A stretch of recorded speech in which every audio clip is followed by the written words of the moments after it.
विमानसेवेच्या नावाखाली भाजपने श्री सिद्धेश्वर सहकारी साखर कारखान्याची चिमणी पाडल्यानंतर शेतकरी सभासद आणि कामगारांचे अश्रू पुसण्यासाठी सर्वप्रथम धावून आलेल्या प्रणिती शिंदे यांना सोलापूर लोकसभा मतदारसंघातून विजयी करण्यासाठी त्यांच्या पाठीशी 1.5 लाख मतांचे पाठबळ उभे करण्याचे आवाहन सिद्धेश्वर परिवाराचे प्रमुख धर्मराज काडादी यांनी केले। त्यांच्या हाकेला प्रतिसाद देत शेतकरी व कामगारांनी मोठे मताधिक्य देऊन प्रणिती शिंदे यांना निवडून लोकसभेत पाठवण्याचा निर्धार केला। रविवारी श्री सिद्धेश्वर सहकारी साखर कारखान्याच्या कर्मयोगी अप्पासाहेब काडादी सांस्कृतिक भवन येथे सोलापूर लोकसभा मतदारसंघातील महाविकास आघाडीचे उमेदवार प्रणिती शिंदे यांच्या प्रचारासाठी सिद्धेश्वर परिवाराने शेतकरी व कामगारांचा भव्य मेळावा आयोजित केला होता। यावेळी काडादी बोलत होते। याप्रसंगी मंचावर माजी केंद्रीय गृहमंत्री सुशीलकुमार शिंदे, उमेदवार प्रणिती शिंदे, माजी मंत्री सिद्धाराम मैत्रे, माजी आमदार दिलीप माने, बाजार समितीचे माजी सभापती महादेव चाकोते, प्रकाश बानकर, जिल्हा परिषदेचे माजी सभापती मल्लिकार्जुन पाटील, शिवसेनेचे जिल्हा प्रमुख अमर पाटील आदी उपस्थित होते। प्रारंभी ग्रामदैवत श्री सिद्धेश्वर आणि कारखान्याचे संस्थापक कर्मयोगी अप्पासाहेब काडादी यांच्या प्रतिमेचे मान्यवरांच्या हस्ते पूजन करण्यात आले। त्यानंतर सिद्धेश्वर सहकारी साखर कारखान्याचे अध्यक्ष अण्णाराज उर्फ पुष्पराज काडादी यांनी प्रास्ताविकात उपस्थितांचे स्वागत करीत सोलापूरच्या विकासासाठी प्रणिती शिंदे यांना मोठ्या मताधिक्याने विजयी करण्याचे आवाहन केले।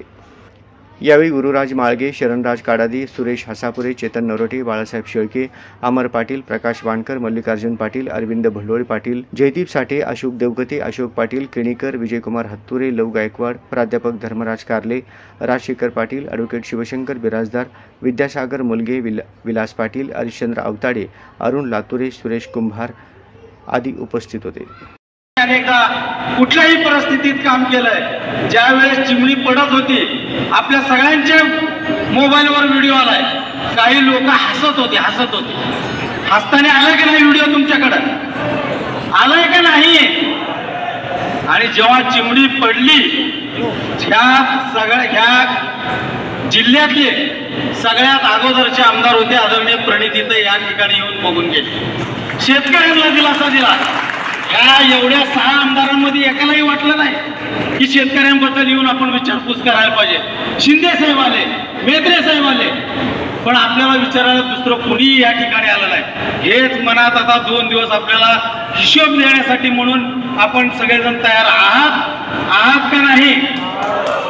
त्या पद्धतीने आपण हिशोब देचाल आणि हाताच्या चिन्हावर आपण बहुसंख्य सर्व सभासद सगळ्यांना सांगायचं आहे, शेतकऱ्यांना सांगायचं आहे, ज्या पद्धतीने सिद्धेश्वर चाललं, राज्यात अनेक ठिकाणच्या सहकारी कारखान्याला आपण भागामध्ये कॅनलचं पाणी आणलंय। उजनीचं टेल भाग आहे, त्या टेल भागामध्ये कॅनलच्या माध्यमातून अक्कल दक्षिण आणि उत्तरच्या तालुक्यामध्ये पाणी त्या ठिकाणी आणलं जाईल।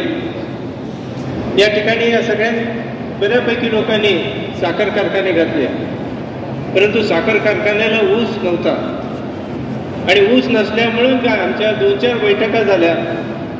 त्यामध्ये प्रत्येक वेळेस मी मानलं की आपण सगळेजण लोकप्रतिनिधी म्हणजे तुम्हाला चांगल्या पद्धतीनं लोकांनी निवडून दिलेलं आहे। राज्यामध्ये चांगल्या पद्धतीचं आपलं त्या ठिकाणी वजन आहे, त्याचं वजन खर्च करा आणि या तालुक्यामध्ये उजनीचं पाणी आणा, जेणेकरून ऊसाचं क्षेत्र वाढेल आणि तुमचे कारखाने चालतील। परंतु या पट्ट्याने कुठल्याही लोकांनी त्या ठिकाणी तशा पद्धतीचा प्रयत्न केला नाही आणि ह्या कारखान्याच्या चिमणी पाडली तर आपले कारखाने चालतील अशाही पद्धतीचा एक स्वार्थ त्यामध्ये ठेवला।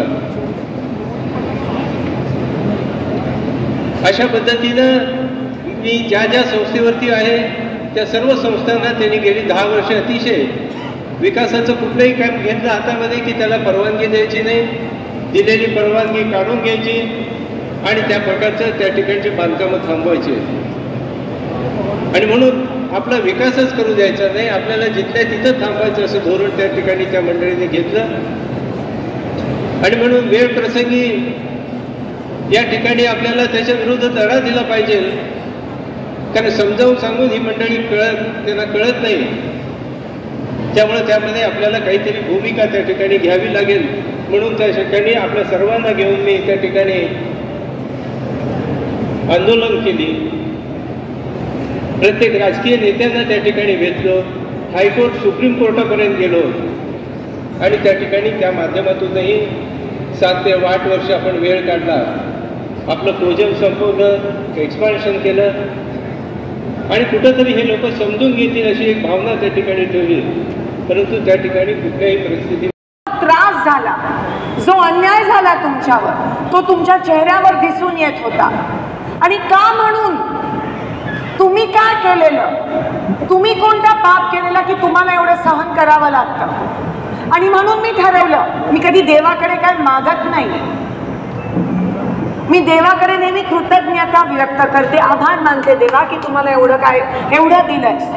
पण एक वेळेस तुमचा त्रास बघितल्यानंतर प्रत्येक गावी गेली तिकडे तुमचा त्रास बघितला, शेतकऱ्याच्या चेहऱ्यावर त्या आनंदाच्या हसरूच्या मागे मी त्रास बघितला.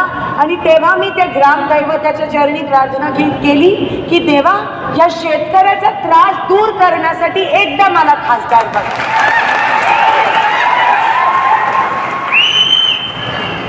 मी लोकप्रतिनिधी 2009 मध्ये झाली पहिल्यांदा, मग 2014, 2019 मी जेव्हा पहिल्यांदा आमदार झाली तेव्हा कामगारांची सेवा करण्याचं मला भाग्य मिळालं.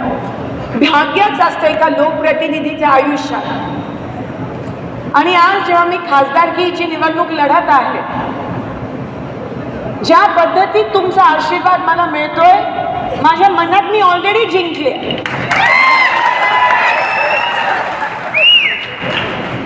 तुमचा आशीर्वाद, मी नेहमी म्हणायची की जेव्हा मी गावात जाते तेव्हा पहिले तुम्ही मला ग्रामदैवताकडे घेऊन जाता. तो निरागसपणे, कधी बालाजी असतो, कधी हनुमान, कधी राम, कधी देवी असते, कधी खंडोबा असतो, कधी शिवलिंग असतो.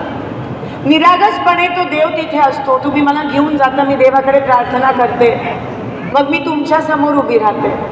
आणि जेव्हा सगळं संपून मी घरी जाते तेव्हा मी डोळे मिटल्यावर फक्त 2 चेहरे माझ्या डोळ्यासमोर येतात, एक तो ग्रामदैवत आणि एक तुमचा शेतकरी.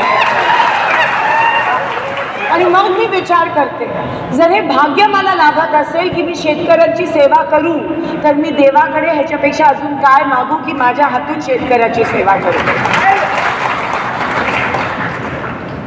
जो शेतकरी या देशाचा कणा आहे, जो शेतकरी अन्नदाता आहे, जो शेतकरी माझा मायबाप आहे, या मातीचा मायबाप आहे, जो शेतकरी काही तज्ञ लागत नाही मातीची भाषा समजायला, कोण तज्ञ लागत नाही या आकाशाची भाषा समजायला, तो शेतकरी समजू शकतो.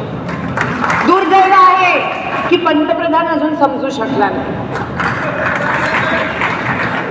आपण म्हणतो मायबाप सरकार, पण त्याच सरकारने ह्याच अन्नदात्याच्या पोटावर पाय देण्याचा पाप केला, त्याच सरकारने. आणि म्हणून कारादी साहेब, तुम्ही कधी हे शब्द वापरत नाही, पण वापरायची गरज आहे. का म्हणून ह्यांनी काय पाप केलं, काय पाप ह्या निराधार शेतकऱ्यांनी केलं की त्यांच्या डोक्यावर ते GSTचं राक्षस आणून ठेवलं. काय पाप ह्या शेतकऱ्यांनी केलं की त्यांच्या डोक्यावर त्या महागाईचं राक्षस आणून ठेवलं. काय पाप या शेतकऱ्यांनी केलं की तुमच्या उरावर दुष्काळग्रस्त परिस्थिती आणून ठेवली. काय पाप ह्या शेतकऱ्यांनी केलं की तुम्हाला ती चिमणी पाडावी लागली. काय पाप केलं. आणि म्हणून कारादी साहेब, खरंच आपल्या स्वतःसाठी नाही, पण ह्यांच्यावर जे झालं त्याच्यासाठी आता बदला घेण्याची वेळ आली आहे.